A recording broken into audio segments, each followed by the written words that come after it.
नमस्कार, आप देख रहे हैं न्यूज़ फॉर नेशन और मैं स्वाति पांडे आपके साथ। हाय ये गर्मी, उफ ये गर्मी, ये ही एक शब्द है जो आजकल बिहार वासियों के जुबान पे अटक गया है। बता दें कि भीषण गर्मी का तांडव बिहार में देखने को मिल रहा है। बारिश नहीं हो रही है जिसके कारण जो ज़मीन है वो सूखा पड़ता नजर आ रहे हैं। कभी ना सूखने वाला भागलपुर का जगतपुर झील करीब 80% सूख चुका है और बारिश न होने के कारण इस झील के ज़मीन पर दरार पड़ गई है। भागलपुर जिले में प्रचंड गर्मी का कहर जारी है। आम जनजीवन के साथ साथ इसका सीधा असर पर्यावरण पर भी देखने को मिल रहा है। भागलपुर का सबसे बड़ा झील जगतपुर झील 80% सूख चुका है। ऐसा पहली दफा हुआ है कि झील का हिस्सा 80% सूख चुका है। ठंड के मौसम में यहाँ रूस, अलास्का, मंगोलिया, सेंट्रल यूरोप से पक्षियां विचरण करने यहां पहुंचते हैं, लेकिन इस बार जिस तरह झील में सूखा पड़ा है, ऐसे में पंछियों के बसेरों पर भी संकट है। जिले में बारिश नहीं होने से हालात और भयावह हुआ है। प्रचंड गर्मी का तापमान दिन प्रतिदिन बढ़ता ही जा रहा है। भीषण धूप, तपिश और उमस के कारण लोगों का जीना मुहाल हो गया है। मानव तो मानव, पशु पक्षी भी बूंद बूंद की पानी के लिए तरसते नजर आ रहे हैं।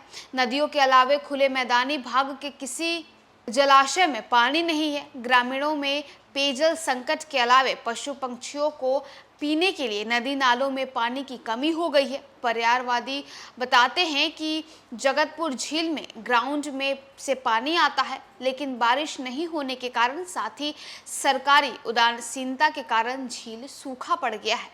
सबसे पहले हम लोग को हमारी नदियों, तालाबों एवं जितने भी जल स्रोत हैं उसके प्रबंधन पे ध्यान देने की आवश्यकता है। आज हम जल के जितने भी प्रबंधन या जितने भी स्रोत हैं उसको धीरे धीरे खोते जा रहे हैं।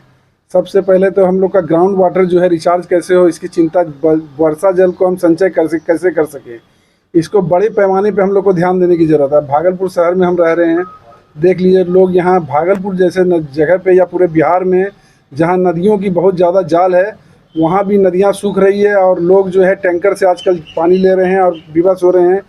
और शहरों के तो हम देख रहे हैं 95% बोरिंग भी फेल हो गया है। चापाकल तो कहीं अगर दिख जाए तो आश्चर्यजनक चीज़ है। दूसरी बात है कि बड़ी बड़ी नदियाँ वो भी आज अपने अस्तित्व को खोने के तैयार है। उसके प्रबंधन पर ध्यान देना चाहिए।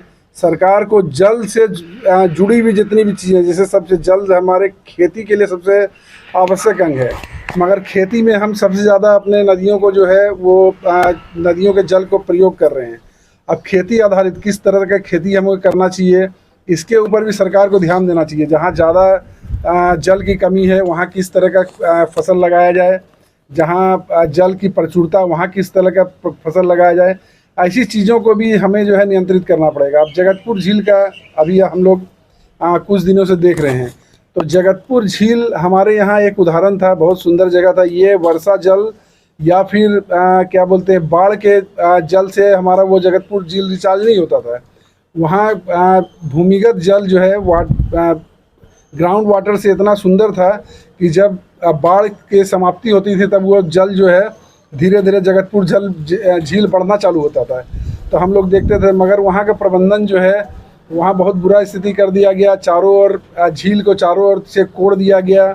उसको मानवीय हस्तक्षेप के बिना मतलब चीज़ों को ध्यान में रख करके कि इसका दूरगामी क्या दुष्परिणाम निकलेगा, इस चीज़ों को छोड़ करके जैसे तैसे जो है उसको टेंडर निकालना, धन कमाने के चक्कर में, कमीशन खोजी के चक्कर में उस झील को पूर्णतः बर्बाद कर दिया गया। यह बहुत आश्चर्य लगता है कि बिहार में दूसरे स्थान पे पक्षियों का वो साइट था, जो कि अब जो है वो कुछ दिनों में ये स्थिति हो जाएगी, वहाँ खेती के अलावा कुछ नहीं होगा। तो संबंधित अधिकारियों को इस ओर ध्यान देने की आवश्यकता थी। तो देखिए, पर्यावरणवादी दीपक कुमार का कहना है कि सरकार की उदासीनता के कारण और बारिश नहीं होने के कारण ये भागलपुर का जो जगतपुर झील है वो सूखा पड़ चुका है और इसके जमीन में दरार आ गई है। आपके लिए खबर हमारे संवाददाता अंजलि कुमार कश्यप ने भागलपुर से भेजी थी। कैमरे के पीछे हैं गौतम और मैं स्वाति पांडे।